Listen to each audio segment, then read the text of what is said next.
Después de una discusión, mi esposa me abandonó en una estación de tren a unos 30 kilómetros de casa, sin dinero y sin identificación. Estaba a punto de empezar a caminar bajo el sol, resignado a esa larga caminata, cuando de pronto un hombre ciego, sentado en un banco, dijo: «Finge que eres mi hijo. Mi chofer privado llegará en 5 minutos y tu esposa se va a arrepentir de haberte dejado al lado del empresario más rico de esta ciudad». Sé que suena imposible, sé que suena como una de esas historias que uno oye y piensa que debe ser mentira, pero juro por todo lo que amo que cada palabra de lo que voy a contar es verdad. Y si me regalas unos minutos, entenderás cómo ese momento cambió mi vida para siempre. Me llamo Enrique, tengo 60 años, y hasta ese maldito día creía saber lo que era el dolor. Llevaba 35 años casado con Luisa, 35 años trabajando como empleado de almacén, levantándome antes del amanecer, regresando con las manos llenas de callos y la espalda hecha trizas. Todo para darle una vida decente, todo para escuchar una y otra vez que nunca era suficiente. Pero aquella mañana de sábado todo explotó. Habíamos viajado a las afueras para visitar a una prima suya. 2 horas en un autobús con Luisa pegada al móvil, sonriendo a mensajes que nunca me enseñaba, escribiendo cosas que jamás compartía conmigo. Yo miraba por la ventana fingiendo no ver lo evidente, porque a veces el silencio duele menos que la verdad.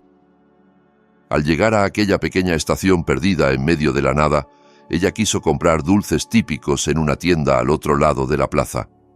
Le dije que prefería esperarla sentado en un banco. Mis rodillas ya no aguantan como antes, y ahí empezó todo. Sentado, otra vez sentado, Enrique. Su voz sonó como un latigazo. Siempre estás cansado. Siempre tienes una excusa. ¿Sabes qué? Estoy harta. Harta de vivir con un viejo sin ambición, sin dinero y sin nada que ofrecerme más que mediocridad.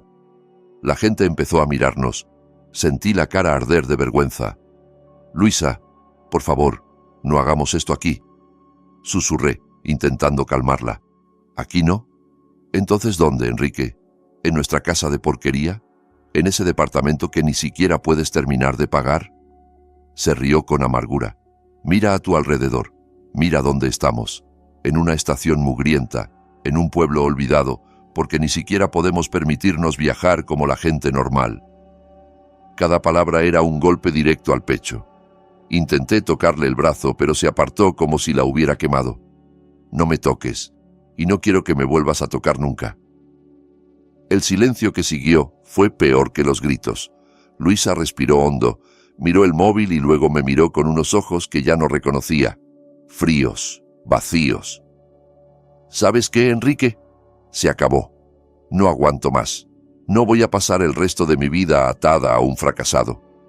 Abrió el bolso, sacó mi cartera y mi documento y los dejó sobre el banco de madera. Pero antes de que pudiera reaccionar, los tomó de nuevo. «Mejor los guardo yo. Total, ¿para qué los necesitas aquí?» «Luisa, ¿qué estás haciendo?» Mi voz salió rota, casi como un ruego. «Te dejo, Enrique. Aquí mismo, ahora mismo. Si quieres, puedes caminar hasta tu casa o puedes quedarte aquí para siempre. Me da lo mismo». Se dio la vuelta y caminó hacia el autobús en el que habíamos venido. El conductor seguía ahí, tomando café. La vi subir, decirle algo, y el autobús arrancó sin mí, dejándome solo en medio de la nada, sin un solo dólar en el bolsillo, sin identificación, sin nada.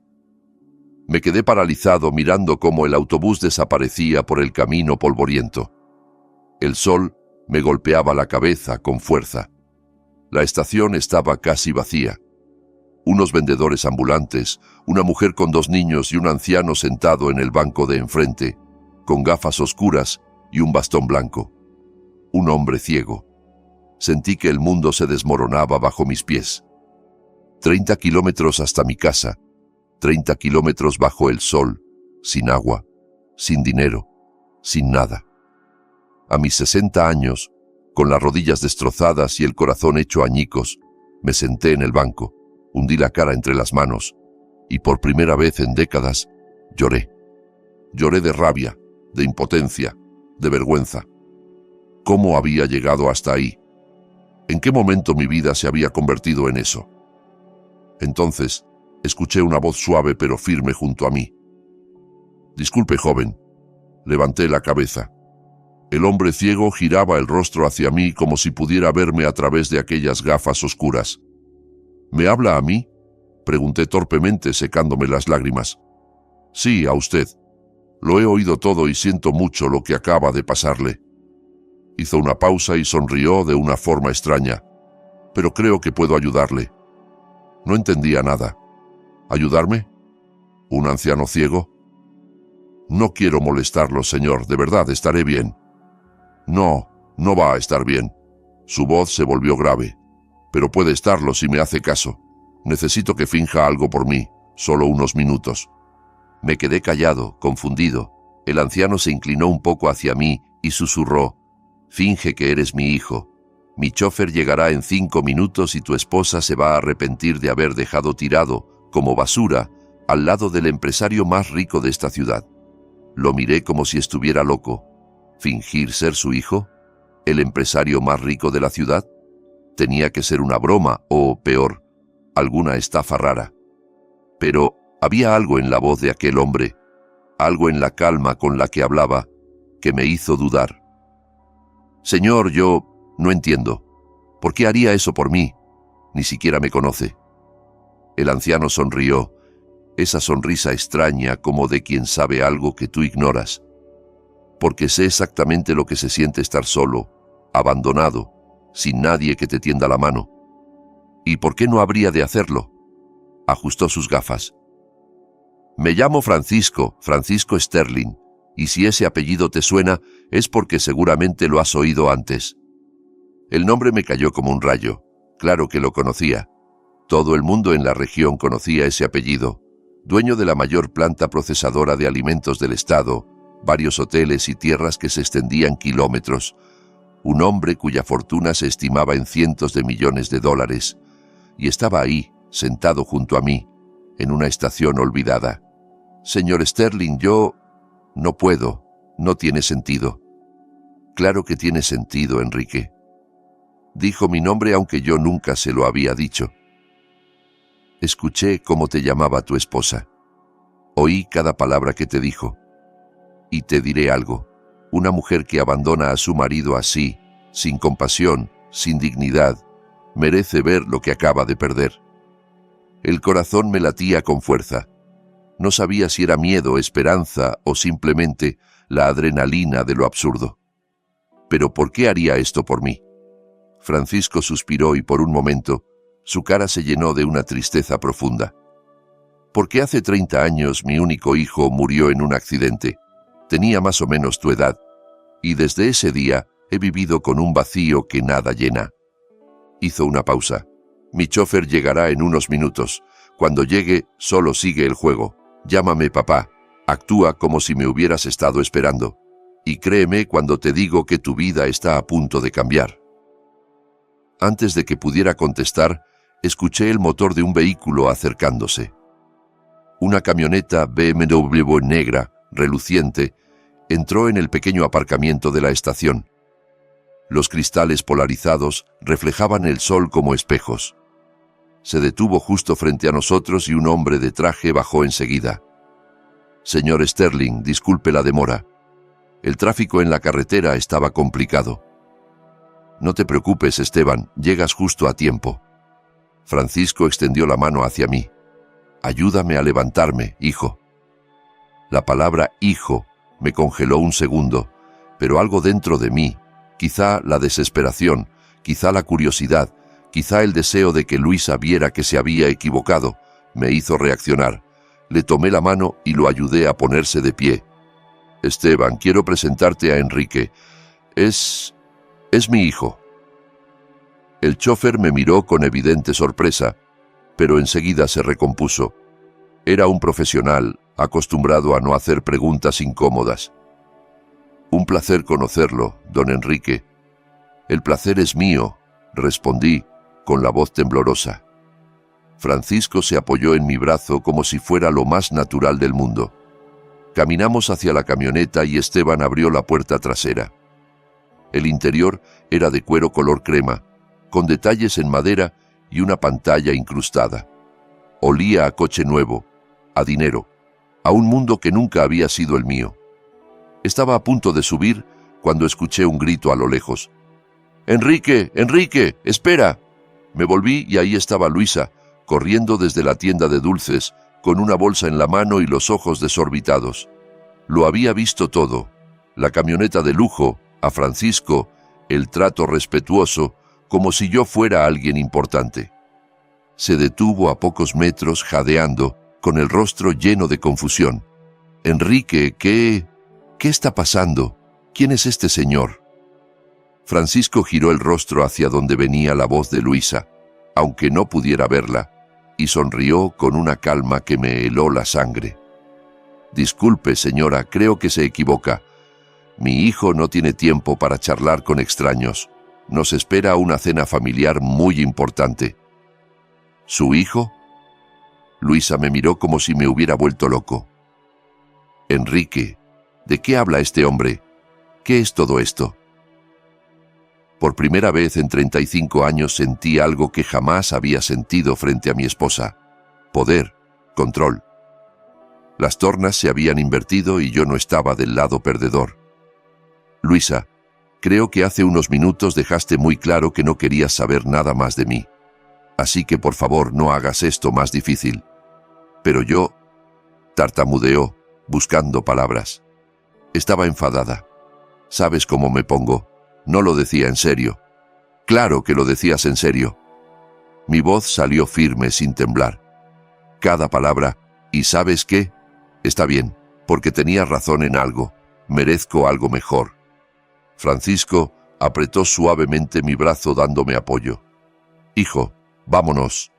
Tu madrina nos espera para comer». Se volvió hacia Esteban. «Por favor, llévanos a casa». Subí a la camioneta, Francisco detrás de mí. Esteban cerró la puerta y el sonido fue como el cierre de un capítulo de mi vida. A través del cristal polarizado vi a Luisa de pie, con la boca abierta, la bolsa de dulces colgando de su mano, mirando cómo nos alejábamos. La camioneta salió suavemente del estacionamiento. El aire acondicionado era perfecto. Sonaba música clásica muy baja. Y ahí estaba yo, sentado junto a un millonario ciego que acababa de cambiar mi destino en cuestión de minutos. «¿Estás bien?», preguntó Francisco sin mirarme. «No lo sé. Todavía no entiendo qué acaba de pasar».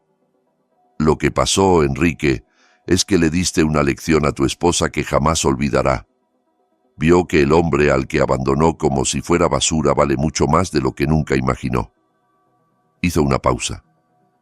«Pero esto es solo el principio».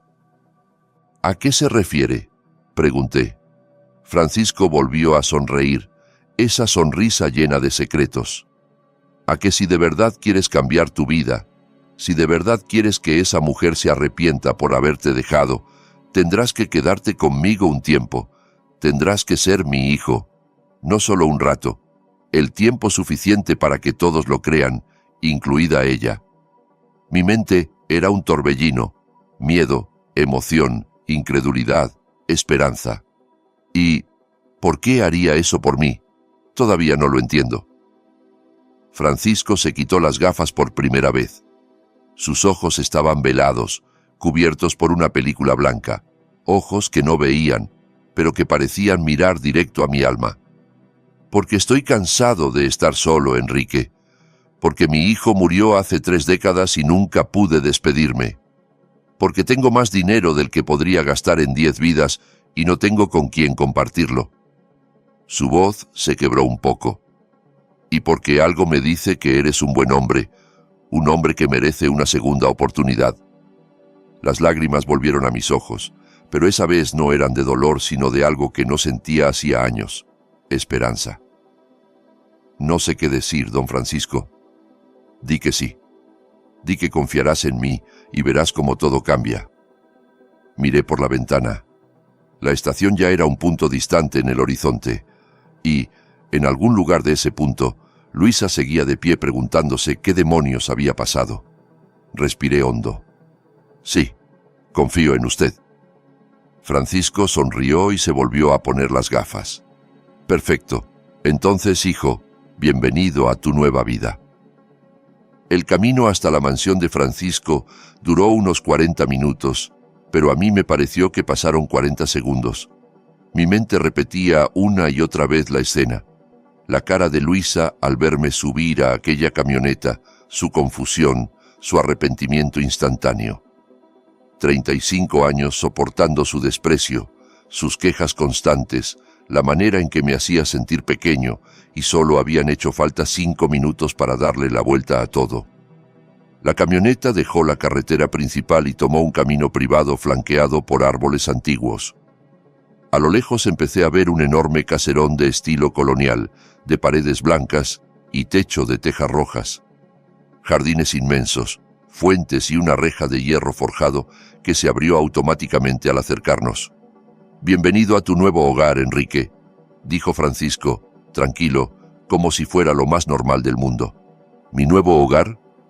Las palabras sonaban tan irreales que casi me entró la risa, pero en el pecho no había risa, solo un nudo de incredulidad y miedo. Esteban detuvo la camioneta frente a la entrada principal, bajó rápido y abrió nuestra puerta. Ayudé a Francisco a bajar, se apoyó en mi brazo con firmeza. Había seguridad en la forma en que se movía, como si llevara años haciéndolo conmigo. «Esteban, avisa por favor a Juana que prepare la habitación de huéspedes del ala este para mi hijo, y dile que use las sábanas nuevas, las de algodón egipcio. Enseguida, señor Sterling». Entramos en la casa y mis ojos no daban abasto. El vestíbulo era enorme, con suelos de mármol italiano, una escalera de madera tallada que llevaba al segundo piso, y una lámpara de cristal que seguramente costaba más que todo mi departamento. En las paredes había cuadros, esculturas, y un olor a limpieza y flores frescas llenaba el ambiente. Apareció por una puerta lateral una mujer de unos 50 años, con un uniforme impecable. Su rostro mostró sorpresa al verme, pero enseguida adoptó una sonrisa profesional. «Señor Sterling, qué gusto verlo. ¿Necesita algo?» «Sí, Juana. Quiero presentarte a Enrique. Es mi hijo. Vivirá con nosotros a partir de ahora». Juana me miró con los ojos muy abiertos, pero no dijo nada. Solo asintió. «Por supuesto, señor. Prepararé todo enseguida. ¿El joven comerá con usted?» «Por supuesto. Prepara algo especial. Hoy es un día importante para esta familia». La palabra familia me atravesó el pecho. Hacía mucho que ese concepto no significaba algo cálido para mí. Juana se apresuró a cumplir las órdenes y Francisco me guió hacia una sala enorme con ventanales que daban al jardín. Sofás de cuero beige, mesas de cristal y una chimenea de piedra dominaban la estancia.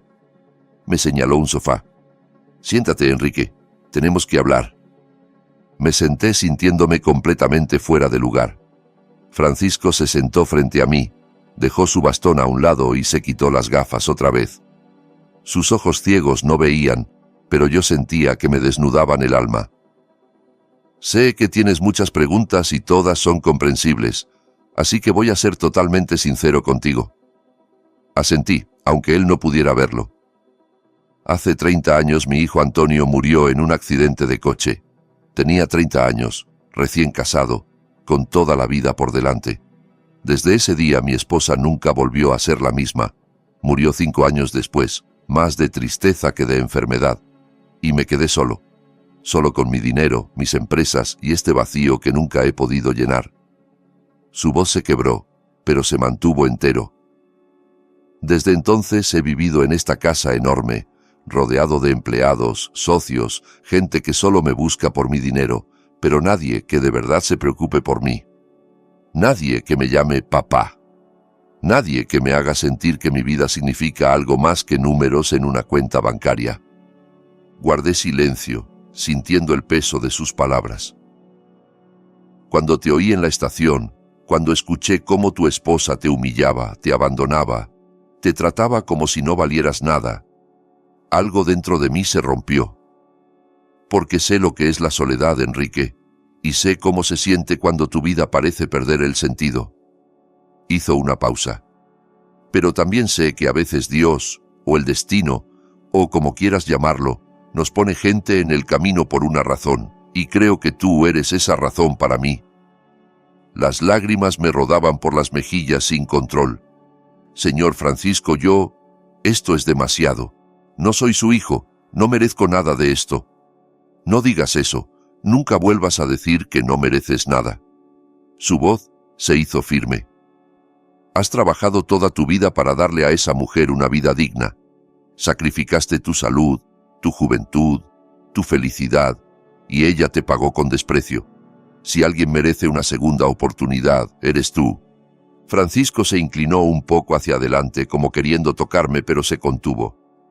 Tengo una propuesta para ti, Enrique. Quédate conmigo. No como empleado, no como invitado, como mi hijo. Vive en esta casa, aprende de mis negocios, deja que te enseñe el mundo que nunca pudiste conocer, y a cambio, solo te pido una cosa. Hazme compañía, llámame papá, y hazme sentir que mi vida aún tiene sentido. El corazón me latía tan fuerte que pensé que iba a explotar. ¿Y mi esposa? ¿Mi vida anterior? Tu esposa te abandonó, Enrique. Esa decisión ya la tomó ella. Y tu vida anterior seguirá ahí si algún día quieres volver. Pero te aseguro que después de unos meses aquí, no vas a querer regresar, porque descubrirás que mereces mucho más de lo que ella te hizo creer. Francisco extendió la mano buscándome en el aire. La miré, arrugada, con manchas de la edad, pero firme. Miré alrededor aquella sala que valía más que todo lo que yo había ganado en mi vida. Pensé en mi pequeño departamento, en mi trabajo de almacén, en Luisa volviendo a casa después de dejarme tirado. Y pensé en su cara al verme subir a aquella camioneta. Le tomé la mano. Acepto, papá. Francisco sonrió, una sonrisa enorme, genuina, llena de una felicidad que parecía olvidada. Gracias, hijo. Gracias por devolverle sentido a mi vida. Nos quedamos así, con las manos entrelazadas, dos hombres solos que acababan de encontrar algo que creían perdido hacía mucho, una familia. Juana apareció en la puerta. Señor Sterling, la cena está lista, y la habitación del señor Enrique también. Perfecto, Enrique, ven, vamos a cenar como debe hacerlo una familia. Me levanté todavía sin asimilar nada. Lo seguí hasta un comedor enorme, con una mesa de madera maciza para 20 comensales, pero solo había 2 puestos preparados, uno en la cabecera y otro a su lado. Cenamos en silencio al principio. Pollo asado, verduras al horno, vino tinto importado. Cada bocado sabía distinto, mejor, como si la comida supiera que mi vida había cambiado. Mañana llamaré a mi abogado, dijo de pronto Francisco. Vamos a iniciar el proceso legal para convertirte en mi heredero oficial. Todo lo que tengo, las empresas, las propiedades, las cuentas bancarias, todo será tuyo cuando yo no esté. Casi me atraganto con el vino. ¿Qué? No, papá, eso es demasiado. No puedo aceptar. Claro que puedes, y claro que vas a aceptar. Porque si no es para ti, ¿para quién? ¿Para los buitres que esperan a que me muera para pelearse por mi fortuna? No, Enrique, prefiero dárselo a alguien que lo valore, alguien que honre mi apellido. No supe qué contestar. Mi mente era un caos. Pero hay algo que debes saber. Continuó, con tono más serio. Tu esposa va a volver. Intentará recuperarte. Dirá que se arrepiente, que se equivocó, que te ama. Y cuando lo haga tendrás que decidir si le crees o no. Pensé en Luisa, en sus ojos al verme marchar. No creo que vuelva, papá. Dejó muy claro lo que piensa de mí. Francisco negó con la cabeza. Volverá, porque ahora eres el hijo del hombre más rico de la ciudad. Y el dinero, Enrique, tiene una forma muy especial de cambiar el corazón de la gente. Sus palabras me helaron, porque en el fondo sabía que tenía razón. No pasaron ni 2 días antes de que mi teléfono empezara a sonar. Luisa. Llamada tras llamada. Mensajes, notas de voz. Al principio las ignoré, pero su insistencia era un martillo en mi conciencia. Al tercer día, contesté. Enrique, por Dios, por fin contestas.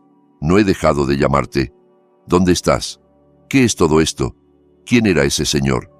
Su voz sonaba desesperada, casi histérica, muy distinta de la mujer fría que me dejó en la estación. Luisa, creo que fuiste muy clara el sábado. Dijiste que no querías seguir conmigo, que era un fracasado, que merecías algo mejor. Estaba enfadada. Ya sabes cómo me pongo. No lo sentía de verdad. Vuelve a casa, por favor. Hablamos. Podemos arreglarlo. Me quedé callado mirando mi nueva habitación, 3 veces más grande que el cuarto que compartíamos. Baño propio con jacuzzi, vestidor, una cama king con sábanas que probablemente costaban más que nuestro colchón entero. Desde la ventana se veía el jardín iluminado con luces estratégicas y una fuente de piedra donde el agua danzaba a la luz de la luna. No voy a volver, Luisa. ¿Qué? ¿Qué estás diciendo? Esta es tu casa. Tu vida está aquí. No puedes irte así. Puedo, y ya lo hice. Me dejaste sin nada en medio de la nada, y ¿sabes qué? Fue lo mejor que pudiste hacer por mí. Escuché cómo se le aceleraba la respiración. Ese viejo, ese Francisco, ¿quién es? ¿Por qué dijiste que era tu padre? ¿Qué está pasando? Eso ya no es asunto tuyo, Luisa, no más. ¿Cómo que no? Soy tu esposa. Tengo derecho a saber dónde estás y con quién. Eres mi esposa en el papel, nada más, y pronto ni eso. Mi abogado se pondrá en contacto contigo por el divorcio. Silencio largo. Cuando volvió a hablar, su voz era otra, suave, manipuladora, la que usaba cuando quería algo. Enrique, cariño, no hables así. Somos una familia. 35 años juntos no se tiran por una discusión tonta. Solo dime dónde estás. Voy por ti y hablamos tranquilos. No, Luisa, esto se terminó y créeme, voy a estar mucho mejor sin ti. Colgué antes de que respondiera. Me temblaban las manos.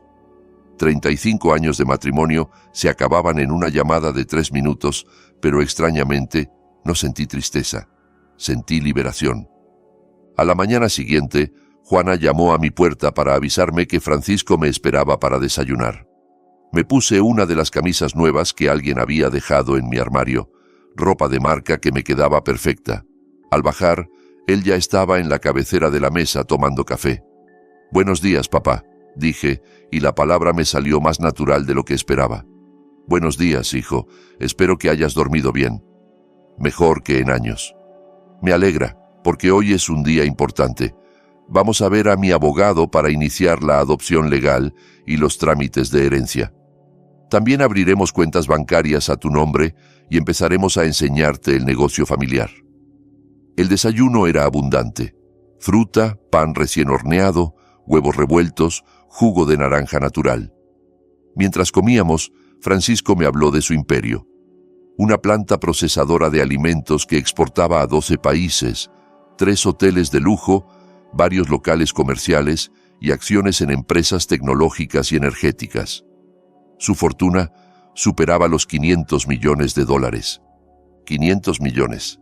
La cifra era tan grande que mi cabeza no alcanzaba a entenderla. Yo, que había trabajado toda mi vida por un salario mensual de $1,200, estaba sentado al lado de un hombre que ganaba eso en minutos. «Sé que es mucho que asimilar», dijo Francisco como si leyera mis pensamientos. «No te preocupes, aprenderás poco a poco y Esteban estará a tu lado en todo. Lleva 20 años conmigo. Confío en él con mi vida». Después del desayuno subimos a la camioneta y Esteban nos llevó al centro, a un edificio de oficinas elegante. Subimos al piso 12, donde nos esperaba el abogado de Francisco, un hombre de unos 40 y tantos, traje impecable y sonrisa profesional. «Señor Sterling, un placer verlo, y este debe ser Enrique, de quien me habló por teléfono». «Así es, licenciado Estevez. Enrique es mi hijo, y quiero que inicie todos los trámites legales para formalizarlo». Nos invitó a sentarnos y empezó a explicarnos el proceso: adopción de un adulto, posibilidad de cambiarme el apellido, modificación del testamento, poderes notariales, cuentas conjuntas. Mi cabeza daba vueltas. «Don Enrique, tengo que hacerle una pregunta importante», dijo mirándome fijamente. «¿Actualmente está casado?» «Sí, pero estamos empezando el divorcio». Entiendo. Entonces necesitamos que ese divorcio se resuelva antes de cerrar algunos de estos trámites. Una esposa legal tiene derechos sobre cualquier herencia, salvo que exista capitulación o sentencia firme de divorcio. Francisco frunció el ceño. ¿Cuánto tarda un divorcio aquí? Depende. Si hay acuerdo y pocos bienes que repartir, de 3 a 6 meses. Si hay conflictos, pueden ser años. ¿Enrique cree que su esposa pondrá problemas? Pensé en Luisa, en su desesperación al teléfono, en cómo cambió de actitud al saber quién era Francisco. Seguramente sí, papá. Ahora que sabe quién es usted, no va a querer soltarme tan fácil.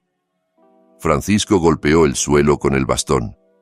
Marcos, encárguese. Contrate a los mejores abogados de familia. Quiero ese divorcio resuelto lo antes posible, y no quiero que esa mujer vea ni un centavo de mi fortuna. Entendido, señor Sterling. Hablaré con el despacho Jiménez y Asociados. Son los mejores en divorcios complicados. Salimos 2 horas después con una carpeta llena de documentos por firmar. De camino a la mansión, Francisco se puso serio. Enrique, tienes que entender algo. A partir de ahora, tu vida va a cambiar por completo. La gente te tratará distinto. Querrán ser tus amigos, hacer negocios contigo, acercarse de cualquier forma, pero la mayoría solo querrá tu dinero. Lo entiendo, papá. No, todavía no lo entiendes del todo, pero pronto lo harás, porque tu esposa no será la única que vuelva. También aparecerán parientes que nunca te buscaron, amigos que te olvidaron, gente de tu pasado que de repente recordará lo mucho que te apreciaba. Sus palabras me hicieron pensar en mi hermana Clara. No hablábamos desde hacía 2 años. Se había casado con un hombre adinerado y desde entonces me trataba como si fuera menos. En las reuniones familiares apenas me dirigía la palabra, siempre presumiendo viajes, joyas, casa nueva. Tengo una hermana, dije de pronto. Clara, hace mucho que no hablamos. ¿Cree que me buscará cuando se entere de todo? Probablemente, asintió Francisco.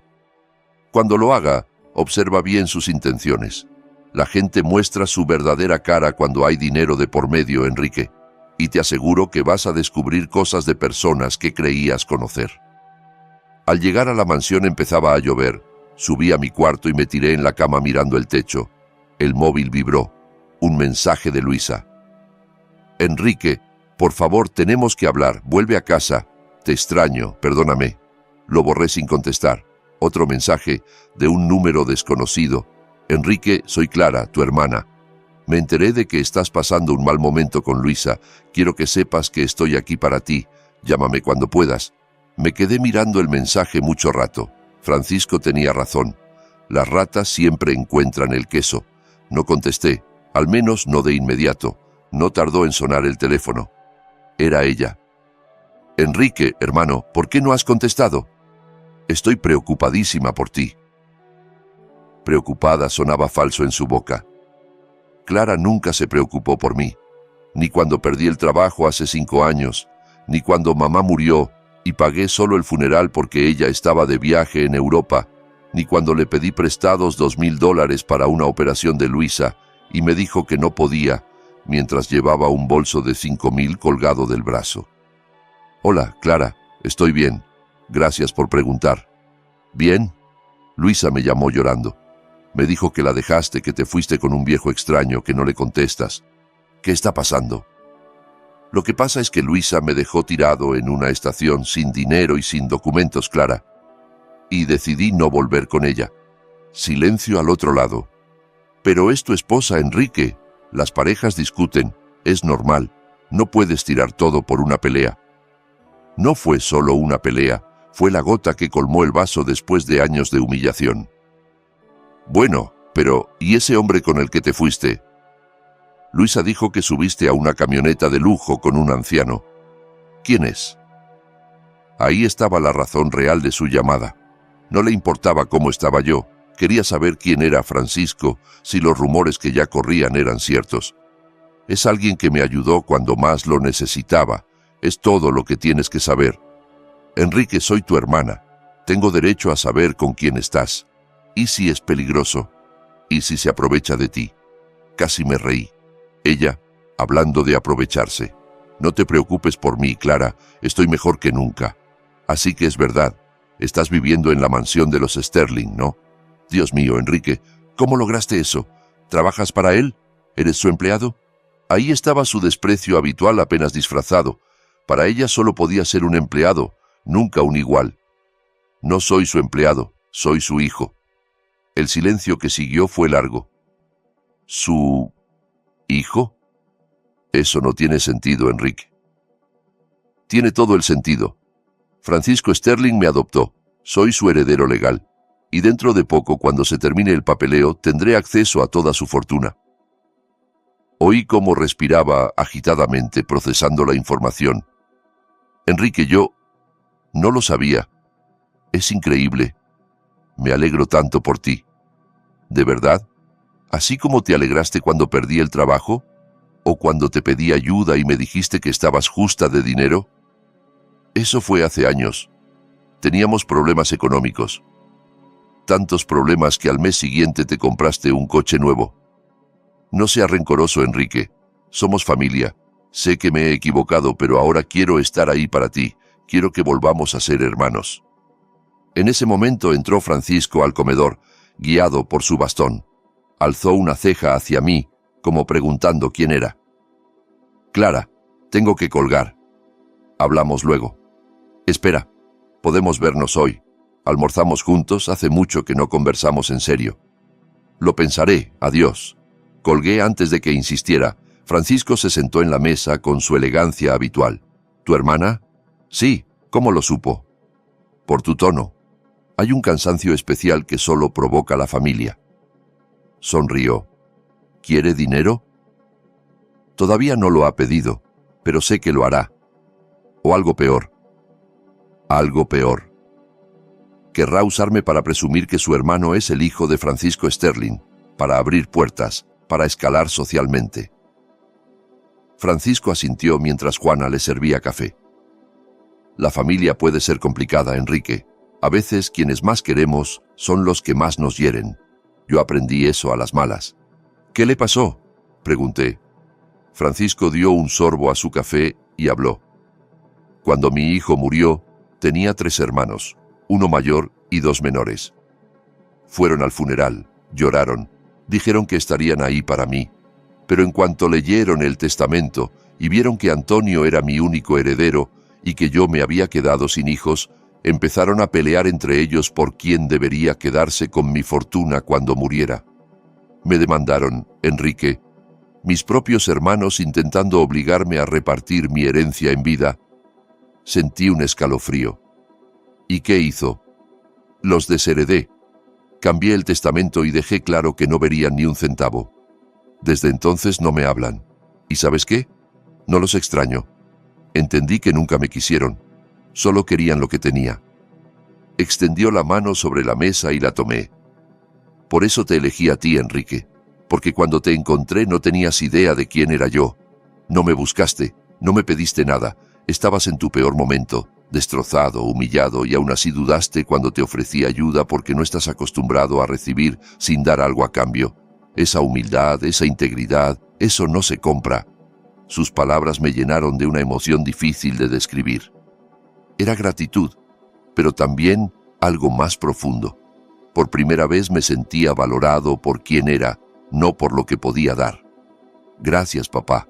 No sabe lo que significa para mí. Lo sé, hijo. Por eso te lo digo.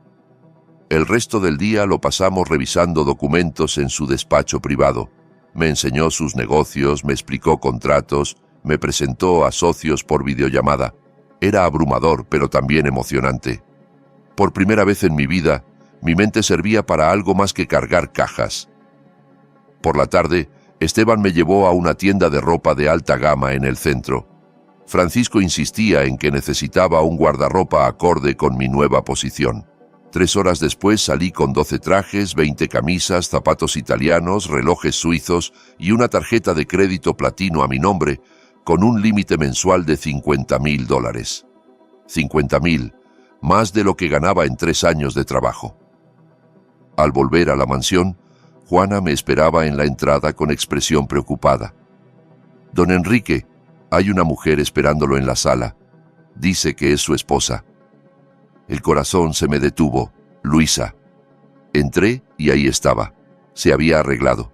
Vestido nuevo, maquillaje perfecto, peinado reciente, pero en sus ojos había algo que no podía ocultar. Desesperación. Enrique, gracias por verme. Sé que no merezco ni 5 minutos, pero por favor escúchame. Me quedé de pie, a distancia. Tienes 5 minutos, Luisa, habla. Cometí el error más grande de mi vida. Fui una tonta, una ciega, una desagradecida. No valoré todo lo que hiciste por mí, lo que sacrificaste. Cuando te dejé en esa estación no sabía lo que hacía. Estaba furiosa, frustrada, y te culpé de cosas que no eran tu culpa. Las lágrimas le corrían por la cara, pero ya había visto ese teatro antes. Luisa siempre sabía llorar cuando le convenía. No oigo una disculpa real, Luisa. Solo excusas. Tienes razón. Lo siento, Enrique. De verdad lo siento. Perdóname. Empecemos de cero. Podemos ser felices otra vez. Podemos ser la familia que fuimos. La familia que fuimos. Luisa, hace años que no éramos felices. Al menos no los últimos 10 años. Siempre querías más. Siempre te quejabas. Siempre me hiciste sentir que no bastaba. Pero ahora todo puede ser distinto. Ahora tienes esta oportunidad increíble con el señor Sterling. Podemos vivir bien, viajar, tener todo lo que siempre soñamos. Y ahí estaba la verdad detrás de sus lágrimas. No me quería a mí, quería el dinero.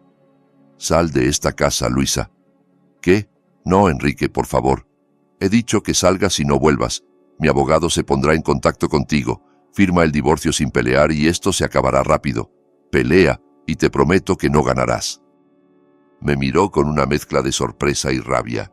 ¿Así me pagas, Enrique? Después de 35 años me echas como basura. No, Luisa, tú me echaste. Yo solo estoy aceptando tu decisión. Se levantó, temblando de furia. Esto no se ha terminado. Soy tu esposa legal. Tengo derechos y voy a luchar por lo que me corresponde. Lucha lo que quieras. No vas a ganar. Salió dando un portazo. Me quedé solo en aquella sala lujosa, sintiendo que acababa de cerrar para siempre un capítulo de mi vida. Los días siguientes fueron una mezcla extraña de tranquilidad y tensión. Por las mañanas Francisco me enseñaba sus negocios, me presentaba a sus contactos, me explicaba cómo funcionaba su imperio. Yo absorbía todo como una esponja, descubriendo una mente para los números y la estrategia que nunca había tenido oportunidad de desarrollar. Por las noches, en cambio, mi móvil no paraba de vibrar. Luisa, Clara, números desconocidos. Todos querían algo. Todos se habían enterado de que Enrique, el fracasado empleado de almacén, ahora era el hijo adoptivo del hombre más rico de la ciudad. Una semana después de la visita de Luisa, recibí una notificación judicial. Me demandaba por pensión, reparto de bienes y compensación por daño emocional. Pedía $50,000 mensuales y la mitad de cualquier propiedad adquirida durante el matrimonio, incluyendo, según sus abogados, cualquier futura herencia de Francisco. El licenciado Estevez casi se rió al leer la demanda. Esto no tiene base legal. Ella lo abandonó. Hay testigos y cualquier herencia que reciba será posterior a la separación. No tiene derecho a nada. Entonces, ¿por qué lo hace? Porque está desesperada y porque sus abogados esperan que usted acepte un acuerdo para evitar un proceso largo. Es una táctica de presión. Francisco, sentado a mi lado, golpeó el suelo con el bastón. No habrá acuerdo. Marcos, quiero que contraataques con todo. Quiero que esa mujer entienda que cometió el peor error de su vida. Entendido. Pero la cosa no quedó ahí. Hay algo más, dijo el abogado con gesto serio. Luisa no solo demanda el divorcio, ahora lo acusa de fraude matrimonial y abandono. Dice que la dejó sin recursos, que se llevó todos los ahorros, que vive en el lujo mientras ella no tiene ni para comer. Y tiene testigos. Su hermana Clara presentó una declaración jurada diciendo que usted siempre fue un marido negligente, que maltrataba emocionalmente a Luisa y que planeó todo para quedarse con la fortuna del señor Sterling. Sentí como si me echaran agua helada por la espalda. Clara, y además han contratado a un investigador privado. Están poniendo en duda la legitimidad de la adopción, alegando que usted manipuló al señor Sterling aprovechándose de su ceguera y soledad. Francisco golpeó el suelo con tanta fuerza que el ruido retumbó en la oficina. Es ridículo. Estoy perfectamente lúcido. Nadie me ha manipulado.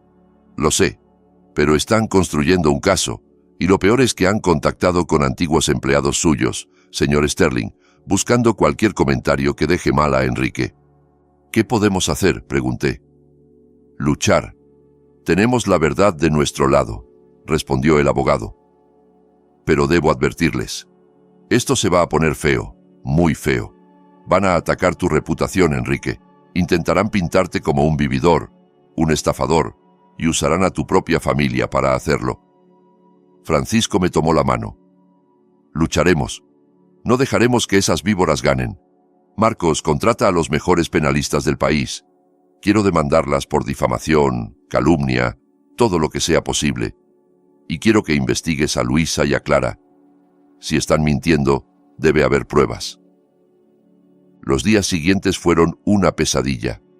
Los periódicos locales empezaron a publicar artículos sobre el escandaloso caso de adopción del magnate Sterling.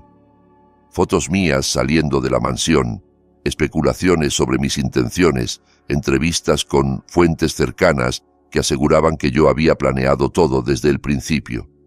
Clara dio una entrevista en una radio local. La escuché en el coche con Esteban al volante y Francisco a mi lado. Mi hermano Enrique siempre fue ambicioso, pero nunca tuvo capacidad para lograr nada por sí mismo. Al conocer al señor Sterling, vio una oportunidad y la aprovechó.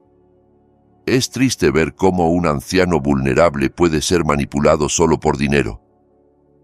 Sus palabras me cortaron como cuchillos. Esa era mi hermana. La niña con la que jugaba en el parque, la adolescente que lloró en mi hombro por su primer novio, la mujer que en el funeral de mamá juró que siempre estaríamos unidos. «Apaga eso», dije con la voz rota. Esteban apagó la radio. Francisco apretó mi mano. «No la escuches, hijo. Son las mentiras de una desesperada». Pero la cosa empeoró.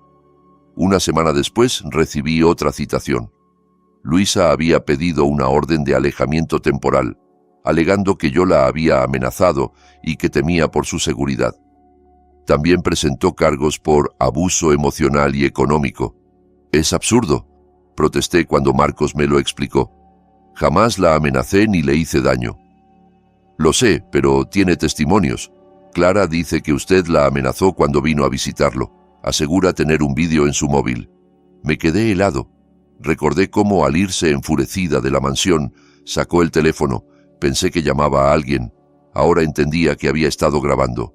«Se puede manipular un vídeo», dijo Francisco. «Editar, sacar de contexto. Marcos, necesitamos nuestras propias grabaciones. ¿Recuerda lo que le pedí el primer día que traje a Enrique aquí? Instalar cámaras de seguridad en toda la propiedad». «Exacto, incluida la sala, la entrada y el jardín». El corazón me dio un vuelco. ¿Está diciendo que todo quedó grabado? ¿La visita de Luisa la declara cada palabra? «Sí», respondió el abogado después de un segundo. «Eso cambia todo. Si tenemos esas grabaciones, podemos demostrar que mienten». «Exacto», sonrió Francisco. «Pero no mostraremos nuestras cartas todavía. Dejaremos que sigan cavando su propia tumba, que sigan mintiendo, declarando, y cuando estén atrapadas en sus propias mentiras, las destruiremos con la verdad». Era una estrategia arriesgada, pero Francisco llevaba 50 años sobreviviendo en los negocios. Sabía jugar. La audiencia preliminar fue 3 semanas después. Llegué al juzgado con Francisco, Marcos y 3 abogados más. Del otro lado estaba Luisa, vestida como viuda pobre, sin maquillaje, intentando parecer vulnerable. A su lado, Clara, su primo abogado y otros 2 letrados de un bufete conocido. El juez era un hombre de unos 60, gesto severo. Escuchó a ambas partes durante 2 horas. Luisa lloró en los momentos justos. Clara me miraba con odio puro. Cuando llegó el turno de Marcos, se puso en pie con calma. Señoría, la defensa tiene pruebas concluyentes que desmienten todas las acusaciones de la parte demandante. Contamos con grabaciones de audio y vídeo de las visitas que la señora Luisa y la señorita Clara hicieron a la residencia del señor Sterling. En ellas se ve y se escucha claramente que no hubo amenazas ni violencia y que de hecho fueron ellas quienes se comportaron de forma hostil. La cara de Luisa palideció. Clara se puso rígida. ¿Grabaciones?, preguntó el juez. ¿Por qué no se presentaron antes? Porque queríamos esperar a que la parte acusadora presentara todas sus declaraciones juradas, señoría. Así podemos demostrar sin duda que han mentido bajo juramento. El juez miró a Luisa y a sus abogados. ¿Es cierto? ¿Existen esas grabaciones? El primo abogado se levantó nervioso. Si existen, fueron hechas sin consentimiento, lo cual vulnera... No vulnera nada, lo interrumpió Marcos. Se realizaron en propiedad privada del señor Sterling, donde hay carteles visibles indicando videovigilancia. Es completamente legal. El juez guardó silencio mientras revisaba unos papeles. Quiero ver esas grabaciones. Ambas partes en mi despacho mañana a las 9. Se suspende la audiencia.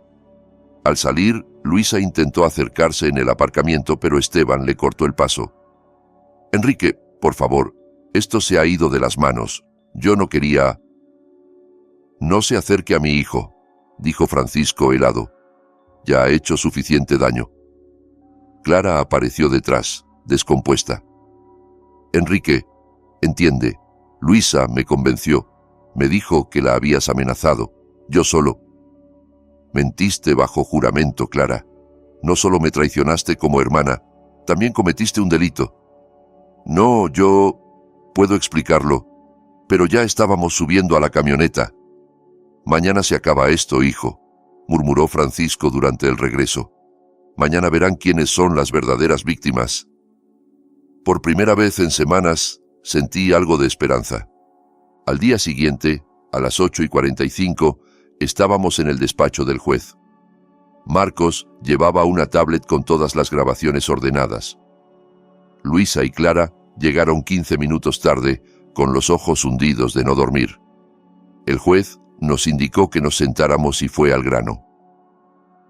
Señor Estevez, muéstreme las grabaciones. Marcos conectó la tablet a una pantalla.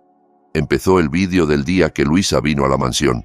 Se veía nítidamente su entrada fingiendo llanto, cómo cambiaba el tono cuando le dije que no volvería con ella y al final, su rostro de furia pura cuando le pedí que se marchara. Esto no se ha terminado, Enrique. Soy tu esposa legal. Tengo derechos y voy a luchar por lo que me corresponde. Sus propias palabras la hundían. No había amenazas ni violencia por mi parte. Solo una mujer furiosa porque su plan de volver para acceder al dinero había fallado. La segunda grabación era la de Clara.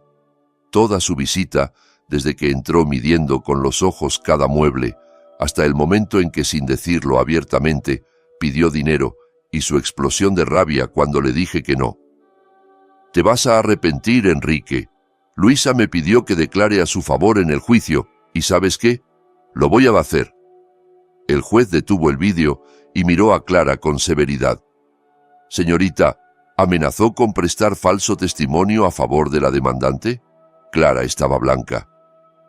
Yo... no. Estaba enfadada, no lo decía en serio. Pero sí presentó una declaración jurada afirmando que su hermano era violento y negligente. ¿Correcto? Sí, pero...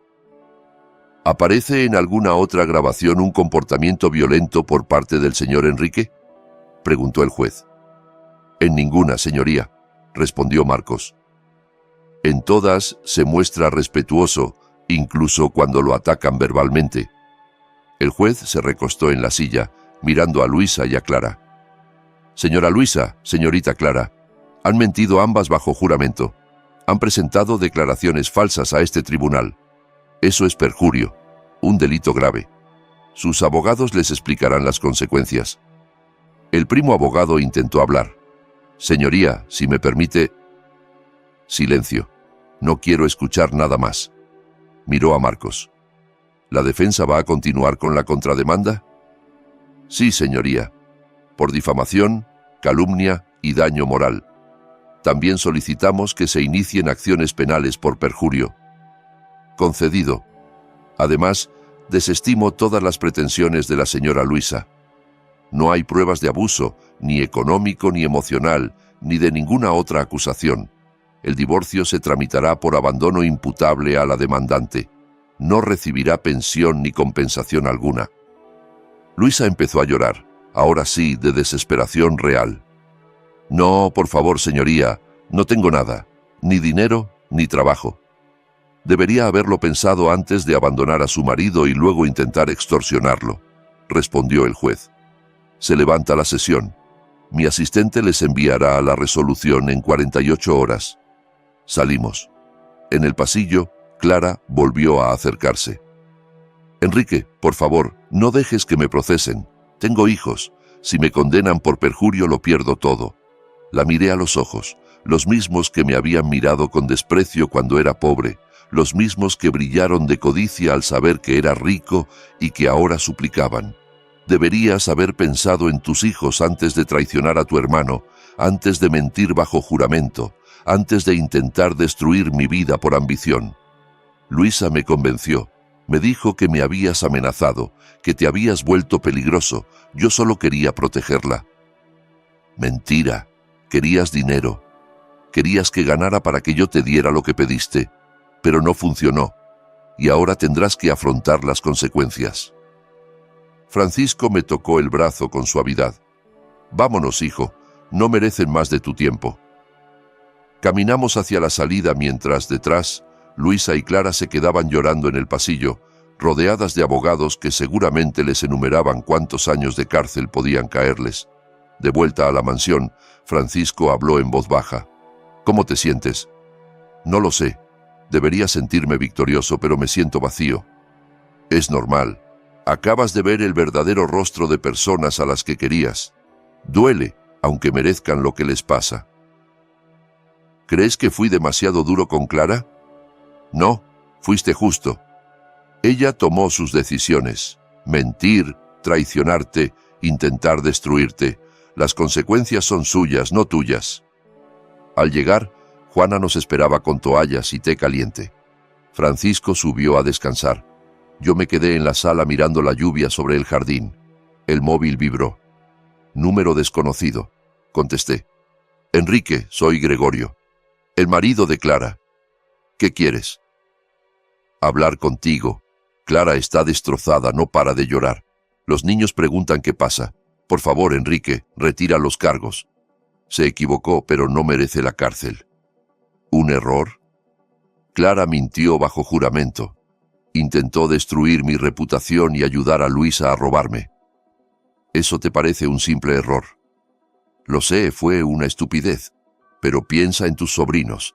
No puedes dejarlos sin madre, te lo ruego. Clara está dispuesta a retractarse en público, a hacer lo que sea. Solo no la mandes a prisión. Sus palabras me golpearon.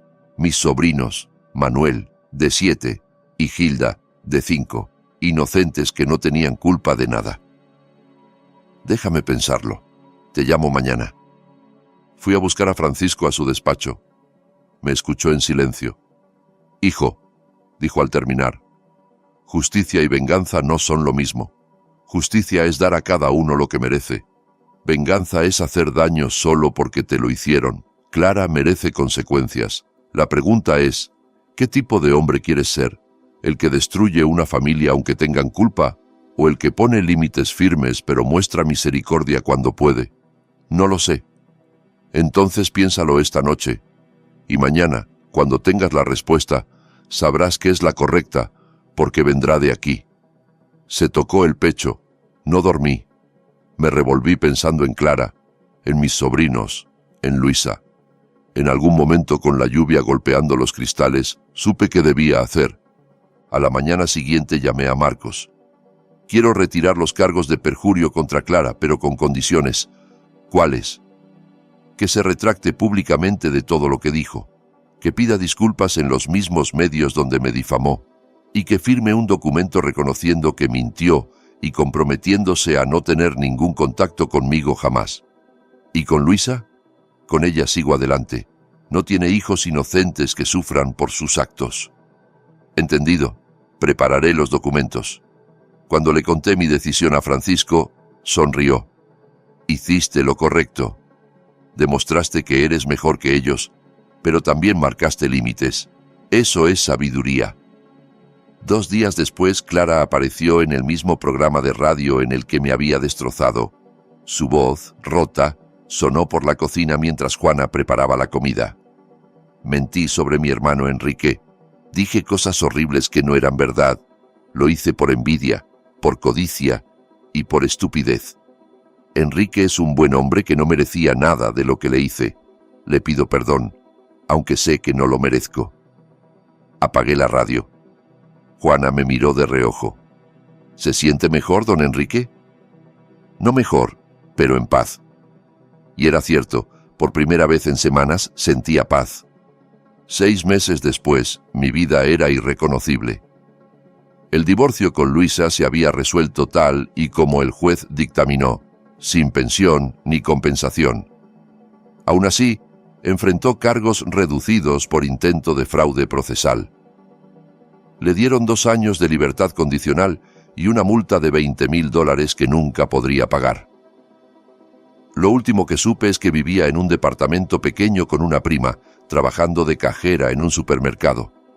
Clara cumplió los acuerdos, se retractó, firmó los documentos y nunca intentó contactarme. Gregorio me llamó una vez para agradecerme por no meterla en la cárcel. Le dije la verdad, lo hice por mis sobrinos, no por ella. Francisco y yo nos volvimos inseparables. Todas las mañanas desayunábamos juntos. Por las tardes revisábamos las empresas y por las noches cenábamos como la familia que elegimos ser.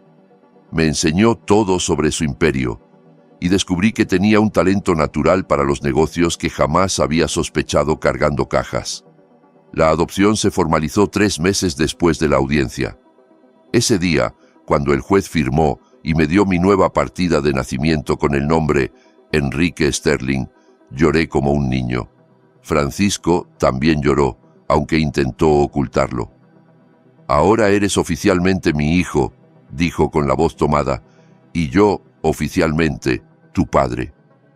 «Usted fue mi padre desde el día que me encontró en aquella estación», respondí. Una tarde, estábamos sentados en el jardín viendo el atardecer cuando Francisco habló en serio.